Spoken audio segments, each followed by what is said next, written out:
আসসালামু আলাইকুম। আমি জলপাইগুড়ি থেকে বলছি। আমাদের পার্শ্ববর্তী সমাজে একজন ভাই কোরআন সুন্নাহ মোতাবেক আমল করা শুরু করেছে। আলহামদুলিল্লাহ, আল্লাহ হেদায়েত টিকিয়ে রাখুন এবং তার আল্লাহ শুকরিয়া আদায় করা উচিত। আর যেসব লোক এখনো হেদায়েত হয়নি, আল্লাহ তাদের হেদায়েত দান করুন এবং তাদের অনিষ্ট থেকে এই কোরআন সুন্নাহর অনুসারী ভাইকে হেফাজতে রাখুন। এবং মিলাদ কিয়াম করেন না, তাই তাকে মসজিদ থেকে বের করে দিয়েছে। জি, বেদাতি মসজিদ থেকে বের করে দিলে ভালো কথা, সেখানে যাবেন না। যারা বের করে দিয়েছে তাদের মুখে দাঁড়িয়ে নেই। এসব পাপিষ্ট লোকেরাই অপরাধ করে থাকে, ভালো মানুষ অপরাধ করে না।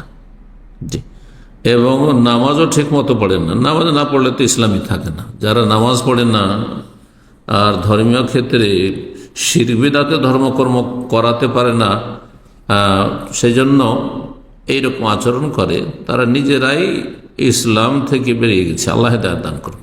ওয়াসুদ্দুন আন সাবিলিল্লাহ, কাফেরদের একটি বদচরিত্র হচ্ছে আল্লাহর রাস্তায় তারা বাধা সৃষ্টি করে, আল্লাহ দিন প্রতিষ্ঠা করতে বাধা সৃষ্টি করে, সহিশুদ্ধ সালাত পড়তে বাধা সৃষ্টি করে। জি, মসজিদে যেতে বাধা দেয়। জি, এদের অনিষ্ট থেকে আল্লাহ রাব্বুল ভালো মানুষদেরকে রক্ষা করেন।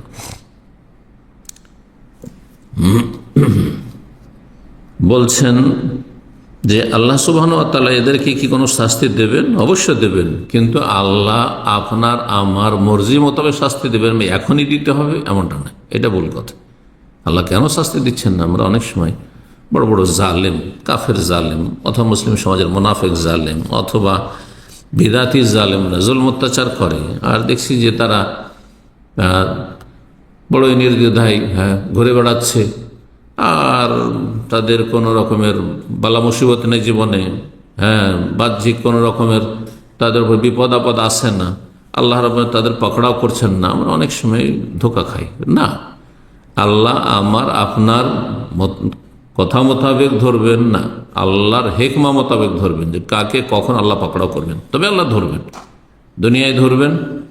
আর দুনিয়ায় যাদেরকে ছাড় দিচ্ছেন তাদের শাস্তিকে আরো বেশি বৃদ্ধি করতে চান। আল্লাহ কোরআনে ইরশাদ করেছেন, ইন্নামা নুমলি লাহুম, আমি জালেমদেরকে, কাফেরদেরকে, পাপিষ্টদেরকে, এই ইসলাম বিরোধীদেরকে, সহিহ সুন্নাহ বিরোধীদেরকে, এদেরকে আমি ছাড় দিই। নুমলি লাহুম, ঢিল দিই, এদের রশিটা ঢিল ছেড়ে দিই। কেন? লিয়াজদাদু ইসমা, যাতে করে আরো পাপ বৃদ্ধি হয়, তাদের পাপের বোঝা বাড়ে। কারণ অল্প পাপ করেছে আর তখনই আল্লাহ আযাব দিয়ে মেরে দিলেন, পাপ তো কমই থাকলো। আখিরাতে শাস্তি বেশি পাপ নিয়ে যেই পাপীরা যাবে তাদের তুলনায় তো কম হলো।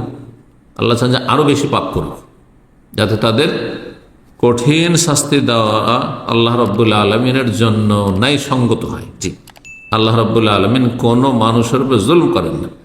কাফের কি, কাফেরের তার কুফরির সাথে বিভিন্ন রকমের পাপ করতে থাকে, জুলম অত্যাচার করতে থাকে, খুন করতে থাকে, জেনা ব্যভিচার করতে থাকে, আর হারাম খেতে থাকে, পাপ বাড়তে থাকে, পাপ বাড়তে লিয়াজদাদু ইসমা,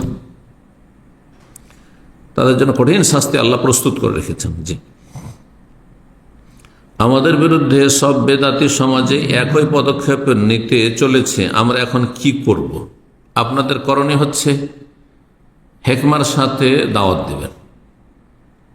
জি, নেগেটিভ কথাবার্তা কম বলবেন, কারণ মানুষকে বেশি আঘাত লাগে। এটা ঠিক না, এটা শিরক, এটা বিদআত, এইভাবে বললে কষ্ট লাগে।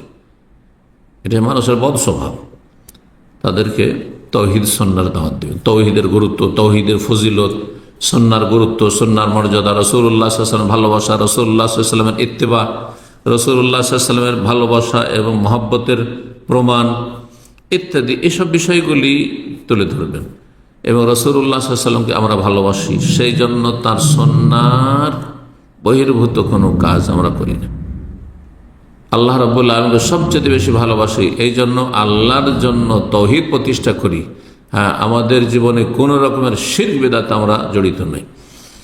এই বিষয়গুলি তুলে ধরার চেষ্টা করবেন যদি আপনাদের পক্ষে সম্ভব হয়, অথবা এমন কোনো আলেম ওলামাকে নিয়ে এসে এই বিষয়গুলি তাদের সামনে বেশি বেশি আলোচনা করবেন এবং তাদের জুলম অত্যাচারে সবর করবেন,